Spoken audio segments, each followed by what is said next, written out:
దేశం ఈ మధ్యకాలంలో ఎప్పుడూ చూడనంత ఆర్థిక సంక్షోభంలో పడింది కదా. పెట్రోల్ డీజిల్ వాడకాన్ని కూడా తగ్గించండి, బంగారం కొనకండి అని ప్రధానే స్వయంగా హెచ్చరించే పరిస్థితిలో ఉన్నాం కదా. పైగా ఇదే టైంలో గత 12 ఏళ్లుగా అనుసరించిన విధానాలు ఇండియాని వెనక్కి ఎలా నడిపినాయి అనే చర్చ చదువుకున్న వాళ్ళలో, తెలివి ఉన్న వాళ్ళలో నడుస్తూ ఉంది. ఆర్థిక విధానాలు వైఫల్యాల గురించి అన్ని వైపులా ఆలోచనలు కమ్ముకుంటా ఉన్నాయి కదా. మరి ఇలాంటి పరిస్థితుల్లో మోడీ మీద కాంగ్రెస్ పార్టీ, రాహుల్ గాంధీ విజయం సాధించగలరా, గెలవగలరా? కాన్ఫిడెంట్గా చెప్పలేని పరిస్థితి కదా. కారణం ఏంటి? నేను ఒక లాజిక్ చూపిస్తా, నేను ఒక సబ్స్టాన్స్ ఉన్న ఆర్గ్యుమెంట్ చూపిస్తా మీకు. అది చూస్తే మోడీ బలం మీడియాలోనూ, ఆయన ప్రచార వ్యూహంలోనూ, ఆయన టాక్టికల్గా జనం దృష్టిని మరల్చడంలోనూ ఉంది అనేది ఎంతవరకు నిజమో గానీ, అంతకంటే ఎక్కువగా మోడీ విజయానికి రాహుల్ గాంధీనే కారణం అవుతున్నారు అనే విషయాన్ని మీరు ఒప్పుకొని తీరుతారు. అందుకోసమే రాహుల్ గాంధీ అటువైపు ఉన్నంతకాలం మోడీని ఓడించడం సాధ్యమేనా, పాసిబులేనా అని మాట్లాడుతున్న పరిస్థితి ఇప్పుడు. ఇంతకీ నేను చూపిస్తానన్న ఆర్గ్యుమెంట్ ఏంటి, లాజిక్ ఏంటి చూద్దామా? చివరి వరకు ఈ వీడియో చూడండి. చూసిన తర్వాత మీ ఆర్గ్యుమెంట్ని, సబ్జెక్ట్ని కామెంట్ చేయండి, మనం డిస్కస్ చేద్దాం. ఇది కేవలం రాజకీయం కాదు, ఆర్థికపరమైన విషయాలకు సంబంధించిన విషయం. అన్నిటికీ మించి పొలిటికల్ మైండ్ గేమ్ అనేది దేశంలో మనలాంటి వాళ్ళ ఆలోచనలతో ఎలాగా ఫుట్బాల్ ఆడుతూ ఉంది అనే ఈక్వేషన్ని కళ్ళకు కట్టినట్టుగా చూపిస్తున్న పరిణామం.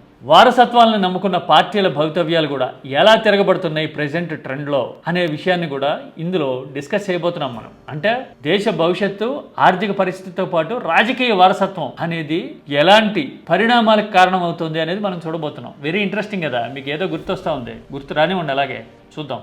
This is key talks special.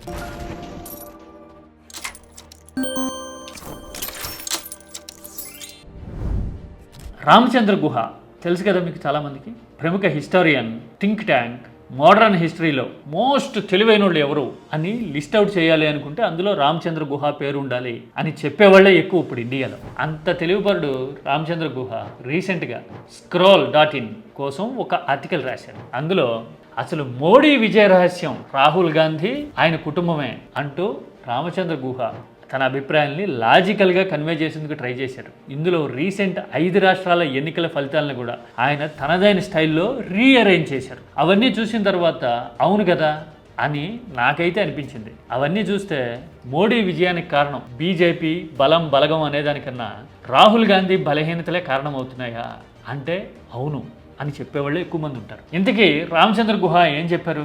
Rahul Gandhi political credentials and certainty లేకపోవటం, సర్టెనిటీ అంటే స్థిరత్వం, దృఢత్వం, ఒక పాయింట్ మీద నిలబడడం, ఏమైనా అనుకోండి, ఇలాంటివి లేకపోవటం అనే ఈ 2 కారణాలు బీజేపీకి అడ్వాంటేజ్ అవుతున్నాయి అని రామచంద్ర గుహ ఎత్తుకున్నారు ఈ ఆర్టికల్లో. లాజికల్గా కొన్ని క్వశ్చన్ చేశారు. వంశపారంపర్యంగా కాంగ్రెస్ మీద పట్టు బిగిస్తూ ఉంది ఇందిర కుటుంబం. అదే వరుసలో రాహుల్ గాంధీ కూడా వచ్చారు. వచ్చిన తర్వాత రాహుల్ గాంధీ 2004లో ఫస్ట్ టైం ఎంపీ అయిన తర్వాత 10 ఏళ్ళు కాంగ్రెసే కూటమిగా అధికారంలో ఉంది కదా, యూపీఏ. మరి రాహుల్ గాంధీకి నిజంగా రాజకీయాల మీద చిత్తశుద్ధి ఉంటే, కమిట్మెంట్ ఉంటే, మన్మోహన్ లాంటి సీనియర్ చేతి కింద ఆయన క్యాబినెట్లో మంత్రిగా ఎందుకు పనిచేయాలా? మంత్రిగా పనిచేస్తేనే కదా దక్షత ప్రూవ్ అయ్యేది. 2 ఏళ్ళలో 3 ఏళ్ళలో పోనీ ఫస్ట్ టర్మ్ అనుకుంటే అనుకోవచ్చు, కానీ 2వ టర్మ్ కూడా ఎందుకు లేరు? Is he really serious about politics అనే డౌట్ చాలా మందికి వచ్చేసింది అక్కడే. అందుకోసమే రాహుల్ గాంధీ రాజకీయ కెరీర్లో టర్బులెన్స్ అంటే ఆ కుదుపులు, అదుపులేని కుదుపులు ఎక్కువగా ఉన్నాయి అని రామచంద్ర గుహ లేవనెత్తిన లాజిక్ ఖచ్చితంగా ప్రాక్టికాలిటీకి దగ్గరగా ఉంటుంది. అంతే కదా. మన్మోహన్ మీద గౌరవం ఉండుండొచ్చు, ఆయన ఆర్థికవేత్త కాబట్టి ఆయన దేశాన్ని నడుపుతారు, ఆయన ఆశీస్సులు ఉండాలని కోరుకోవచ్చు గాక. కానీ మంత్రిగా బాధ్యతలు తీసుకుని సామర్థ్యాన్ని ప్రూవ్ చేసుకోవడానికి ఎందుకు చేయాలి అలాంటి అటెంప్ట్?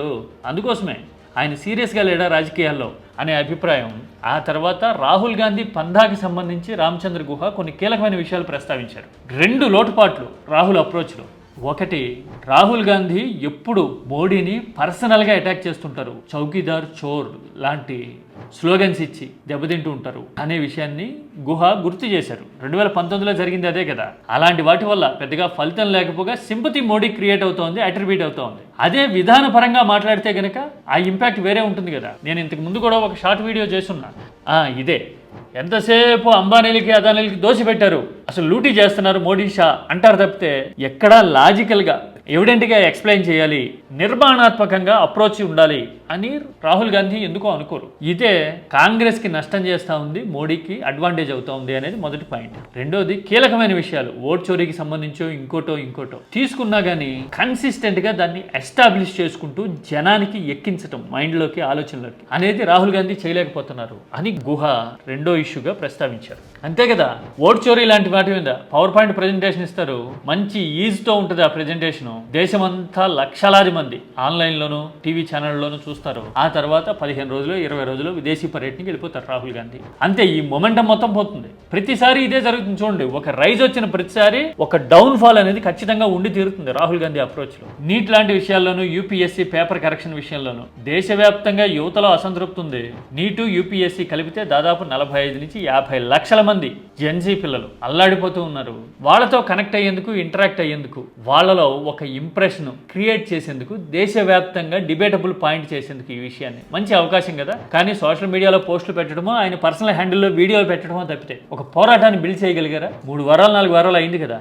ఈ కన్సిస్టెన్సీ లేకపోవడం అనేది బీజేపీకి, మోడీకి అడ్వాంటేజ్ అవుతా ఉంది. అసలు ధర్మేంద్ర ప్రధాన్ అనే విద్యాశాఖ మంత్రి ఉన్నాడని, మానవ వనరుల మంత్రి, ఆయన కనీసం కిమ్ అనకుండా అలా ఉంటున్నాడని, ఆయన రెస్పాండ్ అవడానికే కొన్ని వారాలు పట్టింది నీట్ ఇష్యూ మీద అనేది ఎంత లడ్డు లాంటి పొలిటికల్ ఇష్యూ పట్టుకుందా కాంగ్రెస్? లేదు కదా. ఎందుకంటే రైజ్ చేసి వదిలేస్తుంది రాహుల్ గాంధీ కాంగ్రెస్. అదే మేజర్ అడ్వాంటేజ్ అవుతుంది అని గుహ కోట్ చేశారు. వీటితో పాటు ఈ మధ్య కాలంలో ఎన్నికలు అన్నా కదా, వాటిలో కూడా ఒక బ్యూటిఫుల్ ఎలిమెంట్ ఉంది. వారసత్వం ఉన్న ప్రతి చోట బీజేపీ చాలా వ్యూహాత్మకంగా ఎక్స్పోజ్ చేసి ప్రత్యర్థుల్ని దెబ్బతీసింది అనే విషయాన్ని గుహ కోట్ చేశారు. బెంగాల్లో ఆల్రెడీ చెప్పుకున్నాం, అభిషేక్ బెనర్జీ బైపో ట్యాక్స్ అని చెప్పి బీజేపీ విస్తృతంగా ప్రచారం చేసి మేనల్లుడు కొట్టేస్తున్నాడు అని జనంలోకి తీసుకెళ్లిపోయింది నేరేటివ్ని. వారసుల కోసం మమతా బెనర్జీ ఇలా తయారయ్యారు అనే ముద్ర వేసి ఆలోచనలో పడేలాగా, బ్యాక్ ఫుడ్లోకి వెళ్ళేలాగా క్యాంపెయిన్లో చేయగలిగింది కదా బీజేపీ. ఆ పక్కన అస్సాంలో కూడా అంతే. చాలా తక్కువ మందికి తెలిసింది. అస్సాంలో గౌరవ్ గొగోయ్, ఎవరు, తరుణ్ గొగోయ్ కొడుకు. తరుణ్ గొగోయ్ అంటే ఒకప్పుడు 3 సార్లు హ్యాట్రిక్ విజయాలు కాంగ్రెస్కి సాధించిన ముఖ్యమంత్రి. గౌరవ్ గొగోయ్ తెలివి తక్కువడేం కాదు, మంచి వాగ్దాటి ఉంటుంది. కానీ వారసులేంటి మనకి అని చెప్పి ఓ పక్కన వారసత్వం మీద గురి పెడుతుంటే, ఇంకో పక్కన చొరబాట్లు, ప్రో ముస్లిం పార్టీ కాంగ్రెస్ లాంటి ఆరోపణలు బీజేపీ చేస్తుంటే వాటి దెబ్బకి ఒక కార్నర్లోకి తనంతట తానే వెళ్ళిపోయింది కాంగ్రెస్. నేను ఎక్కడో ఇంతకుముందు చెప్పా, అస్సాంలో 19 మంది ఏమో ఎమ్మెల్యేలు గెలిస్తే అందులో 18 మంది ముస్లింలే ఉన్నారట. అంటే మిగతా నాన్ ముస్లింల పరిస్థితి ఏంటి? బీజేపీ ప్రచారం చేసింది సరే, కాంగ్రెస్ కూడా ఆ ప్రచారాన్ని నిజమని నిరూపించినట్టు కదా ఆ అప్రోచ్. ఇలాగా ప్రత్యర్థి పార్టీలని బీజేపీ ఇరకాటంలోకి నెడతా ఉంది. ఆ తర్వాత తమిళనాడులో స్టాలిన్ విషయంలో వారసత్వ వ్యతిరేక ప్రచారం డిఎంకేకి ఎదురుగొట్టిందో, కేరళలో కూడా అలాంటిది ఉంది తెలుసా మీకు అని గుహ ఇందులో కోట్ చేశారు. నేనైతే అంతకుముందు అంతగా నోటీస్ చేయని పాయింట్ ఇది. పినరాయి విజయన్ కూడా సక్సెషన్ వారసత్వం అనేది దెబ్బకొట్టింది. లేకపోతే అంతకంటే బెటర్ పర్ఫార్మెన్స్ ఉండేది, గెలుస్తాడు అని చెప్పను కానీ బెటర్గా ఉండేది పినరాయి విజయన్ పరిస్థితి అని రామచంద్ర గుహ అన్నారు. ఏంటి, అల్లుడు మహమ్మద్ గురించి. పినరాయి విజయన్ అల్లుడు మొహమ్మద్ పీడబ్ల్యూడీ మినిస్టర్ ఆయన క్యాబినెట్లో. నెక్స్ట్ సీఎం మొహమ్మదే అనే ప్రచారం జరగడం అనేది లెఫ్ట్ కాడర్స్లోనూ, విజయాన్ని అభిమానించే వాళ్ళను డిస్టర్బెన్సెస్ కారణమైందిట. అందుకోసమని ఆయన మాత్రం కాకూడదు అని కాంగ్రెస్ వైపు మొగ్గిన ఓట్లు సిగ్నిఫికెంట్గా ఉన్నాయి అని గుహ కోట్ చేశారు. అంటే ఇవన్నీ చూస్తే ఏమనిపిస్తుంది? ఓ పక్కన కాంగ్రెస్ ఫెయిల్యూర్స్, రాహుల్ గాంధీ లిమిటేషన్స్, ఇంకో పక్కన వారసత్వం లాంటి ఇష్యూస్ని ఎక్స్పోజ్ చేసి లివరేజ్ తీసుకుని బీజేపీ వ్యూహాత్మకంగా ముందుకెళ్తా ఉంది. ఇలాంటి పరిస్థితుల్లో ఇన్ని లేయర్లు ఉన్న వ్యూహాన్ని రాహుల్ గాంధీ బ్రేక్ చేయగలుగుతారా? చేయలేరనే అనిపిస్తుంది ఉంది కదా. మరి దీనికి మార్గం ఏంటి? గుహ చెప్తున్నది నేను కూడా ఏకీభవించే పాయింట్ కీటాక్స్ ఇంతకు ముందు చెప్పా కదా. ఏంటో తెలుసా? విధానపరమైన ఎజెండా ఉండాలి. ఇప్పుడు ఆర్థిక మాంద్యం వచ్చేసింది, పెట్రోల్ డీజిల్ వాడకాన్ని తగ్గించండి అంటున్నారు కదా. యాక్చువల్గా ఆ సూచన రిగ్రెసివ్. ఎందుకు పెట్రోల్ డీజిల్ వాడకాన్ని తగ్గించాలి, బంగారం కొనొద్దు అంటున్నారు? విదేశీ మార్క ద్రవ్యాన్ని పొదుపు చేసుకోవాలి కాబట్టి మన దగ్గర ఉన్న విదేశీ మార్క ద్రవ్యం డాలర్లు వెళ్ళిపోతాయి కదా క్రూడ్ ఆయిల్ కొంటే అని కదా అంటున్నారు. మీరు పొదుపు చేయడం వల్ల ఆర్థిక వ్యవస్థ మారదు, దట్టు రిగ్రెసివ్. మీరు వాడకాన్ని తగ్గించడం వల్ల పారిశ్రామిక యాక్టివిటీ దగ్గర నుంచి, అగ్రికల్చర్ దగ్గర నుంచి పెట్రోల్ డీజిల్ వాడకం ఉన్న ప్రతి రంగం డీలా పడి వృద్ధి రేటు తగ్గి మరింత నష్టం అవుతుంది. మరి ఏం చేయాలి? వీలైతే ఇండస్ట్రియల్ ప్రొడక్షన్ని ఎక్స్పోర్ట్ చేసే ఎబిలిటీని, అంటే ఎగుమతుల సామర్థ్యాన్ని పెంచుకోవాలి. పెంచుకుంటే ఎగుమతులు ఎక్కువ అవుతాయి, విదేశీ మార్క ద్రవ్యం ఎక్కువ వస్తుంది, ఎకానమీ బ్యాలెన్స్ అయ్యేందుకు స్కోప్ ఉంటుంది. అంటే offence is the best defence అంటారే కొన్నిసార్లు. అలాగా అగ్రెసివ్ స్ట్రాటజీ తీసుకుని ఎక్స్పోర్ట్స్ పెంచడానికి యుద్ధ ప్రాతిపదికన వచ్చే 3 నెలల్లో 6 నెలల్లో ఏం చేయాలి అనే విధానాన్ని ఎంచుకొని పారిశ్రామికంగా పలుకుబడి ఉపయోగిస్తామో, ఇన్నాళ్ళు ప్రచారం చేసుకున్న విశ్వగురువు లాంటి మోడల్లో కొద్దో గొప్ప పనికొచ్చే ఎలిమెంట్ ఏదన్నా ఉందా అని చెక్ చేసి అభివృద్ధికి వాడగలుగుతామో చూసి ఏం చేయగలిగితే అది పారిశ్రామిక అభివృద్ధిని గనక స్పీడప్ చేయగలిగి ఎగుమతుల స్థాయిని పెంచితే గనక అప్పుడు దేశానికి లాభం. అంతే తప్ప దిగుమతులు ఆపడం వల్ల నష్టం. ఇలాంటి విషయాల్ని జనానికి అర్థమయ్యేలాగా చెప్తూ అసలు సంక్షోభం వెనక కారణాలేంటో వివరిస్తూ middle class, lower middle class గాను, లోయర్ మిడిల్ క్లాస్ పేదలుగాను ఎలా మారిపోతున్నారు దేశంలో అనే విషయాన్ని అర్థమయ్యేలాగా చెప్పి ఒక విధానపరమైన ఆలోచనని బిల్డ్ చేస్తే గనక ఆటోమేటిక్గా ఆలోచనే మార్పుకు కారణమవుతుంది. ఆ మార్పే రాజకీయాన్ని కూడా మారుస్తుంది కదా. అందుకోసమే నేను ఇంతకుముందు కీటాక్స్లో కూడా మాట్లాడే హంగరీ ఎగ్జాంపుల్.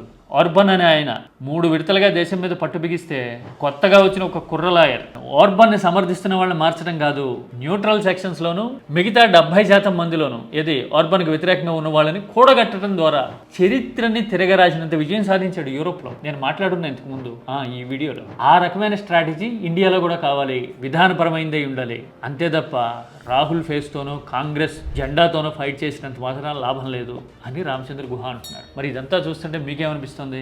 ఇండియాలో స్టిల్ ఆర్థికంగా ఇంత సంక్షోభం ఉన్నా కానీ రాజకీయంగా మార్పు సాధ్యమా? ఫెయిల్యూర్ నుంచి బయటపడడం సాధ్యమా ఇండియా అంటే? గట్టిగా చెప్పలేని పరిస్థితి ఉంది అంటే కారణం ఏంటంటారు? కామెంట్ చేయండి, మాట్లాడుకుందాం. ఇది థాట్ ప్రాసెస్కి సంబంధించిన విషయం. సబ్జెక్ట్ అర్థమయ్యేవాళ్ళు, కాన్ఫిడెన్స్ ఉన్నవాళ్ళు, తెలివి ఉన్నవాళ్ళు మాత్రమే రియాక్ట్ అవ్వాలి అని నేను కోరుకుంటున్నాను. అలా ఎందుకన్నాను త్వరలో నేను ఒక వీడియో చేసి మాట్లాడతాను. This is కీటాక్స్.